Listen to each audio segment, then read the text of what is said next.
ವಾಹನ ಸವಾರರಿಗೆ big shock. ಹೊಸ ಸಂಚಾರ ನಿಯಮ ಜಾರಿ. ಈ ತಪ್ಪು ಮಾಡಿದ್ರೆ 25,000 ದಂಡ. ಭಾರತದಲ್ಲಿ ಪ್ರತಿ ವರ್ಷ ಸಾವಿರಾರು ಜನರು ರಸ್ತೆ ಅಪಘಾತದಲ್ಲಿ ಪ್ರಾಣ ಕಳೆದುಕೊಳ್ಳುತ್ತಾರೆ. ಈ ಅಪಘಾತಗಳಿಗೆ ದೊಡ್ಡ ಕಾರಣ ಸಂಚಾರ ನಿಯಮಗಳ ಉಲ್ಲಂಘನೆ. ಜನರು ಅತಿ ವೇಗದ ಚಾಲನೆ, ವಾಹನ ಚಲಾಯಿಸುವಾಗ ಮೊಬೈಲ್ ಬಳಸುವುದು, ಹೆಲ್ಮೆಟ್ ಧರಿಸದಿರುವುದು ಅಥವಾ ಮದ್ಯಪಾನ ಮಾಡಿ ವಾಹನ ಚಲಾಯಿಸುವುದು ಮುಂತಾದ ತಪ್ಪುಗಳನ್ನ ಮಾಡುತ್ತಲೇ ಇರುತ್ತಾರೆ. ಇವುಗಳ ಮೇಲೆ ಸರ್ಕಾರ ಭಾರಿ ದಂಡ ವಿಧಿಸುತ್ತದೆ. ಈಗ ಸರ್ಕಾರ ನಿಯಮಗಳನ್ನ ಇನ್ನಷ್ಟು ಕಠಿಣಗೊಳಿಸಿದೆ. 2025ರಿಂದ ದೇಶಾದ್ಯಂತ ಹೊಸ ಸಂಚಾರ ಚಲನ್ ನಿಯಮಗಳನ್ನ ಜಾರಿಗೆ ಬಂದಿದೆ.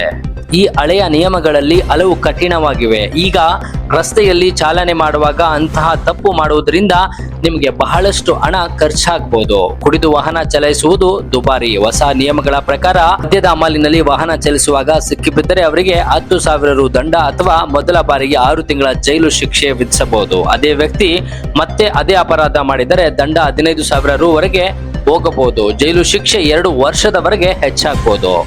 ಈಗ ನೀವು ಸಿಗ್ನಲ್ ದಾಟಿದರೆ ನಿಮಗೆ 5,000 ರು ದಂಡ ವಿಧಿಸಲಾಗ್ತದೆ. ಸಿಗ್ನಲ್ ದಾಟಿದರೆ ಸಮಸ್ಯೆಗಳನ್ನ ಎದುರಿಸಬೇಕಾಗ್ತದೆ.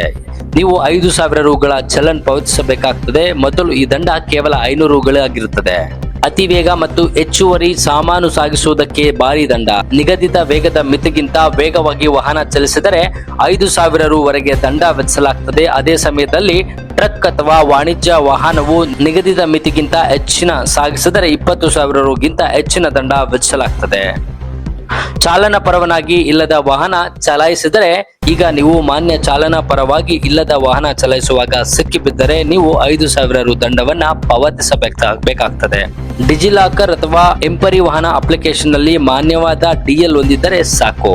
ಮಾಲಿನ್ಯ ಪ್ರಮಾಣ ಪತ್ರ ಹೊಂದಿಲ್ಲದಿದ್ದರೆ ದಂಡ ಎಷ್ಟು ಗೊತ್ತಾ?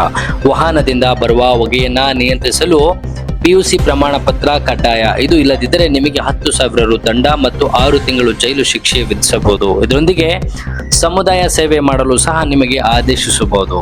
ಸೀಟ್ ಬೆಲ್ಟ್ ಧರಿಸದಿದ್ದಕ್ಕಾಗಿ ಚಲನ್. ಈಗ ಚಾಲಕ ಮಾತ್ರವಲ್ಲದೆ ಕಾರಿನಲ್ಲಿರುವ ಎಲ್ಲಾ ಪ್ರಯಾಣಿಕರು ಸೀಟ್ ಬೆಲ್ಟ್ ಧರಿಸುವುದು ಕಡ್ಡಾಯವಾಗಿದೆ. ಮುಂಭಾಗದಲ್ಲಿ ಕುಳಿತಿರುವ ಅಥವಾ ಹಿಂಭಾಗದಲ್ಲಿ ಕುಳಿತಿರಲಿರುವ ಸೀಟ್ ಬೆಲ್ಟ್ ಧರಿಸದಿದ್ದರೆ 1,000 ರು ದಂಡ ವಿಧಿಸಲಾಗ್ತದೆ.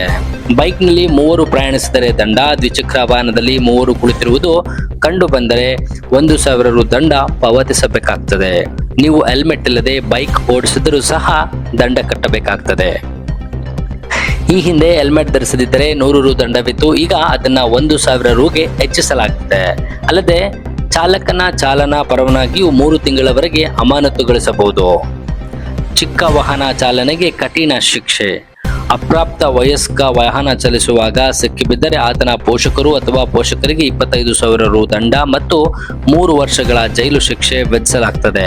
ಇದರೊಂದಿಗೆ ವಾಹನದ ನೋಂದಣಿಯನ್ನ 1 ವರ್ಷ ರದ್ದುಗೊಳಿಸಲಾಗ್ತದೆ. ಅಪ್ರಾಪ್ತ ವಯಸ್ಕನಿಗೆ 25 ವರ್ಷ ವಯಸ್ಸಾಗಿರುವವರಿಗೆ ಚಾಲನಾ ಪರವಾನಗಿ ಪಡೆಯಲು ಸಾಧ್ಯವಾಗುವುದಿಲ್ಲ.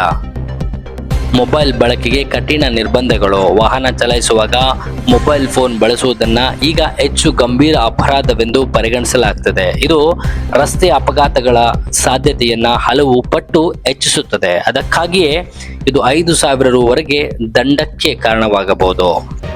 ಮತ್ತಷ್ಟು ಸುದ್ದಿಗಳಿಗಾಗಿ ನೋಡ್ತಾ ಇರಿ ಪಬ್ಲಿಕ್ ನ್ಯೂಸ್ 24x7. ಇದು ಸತ್ಯದ ಧ್ವನಿ.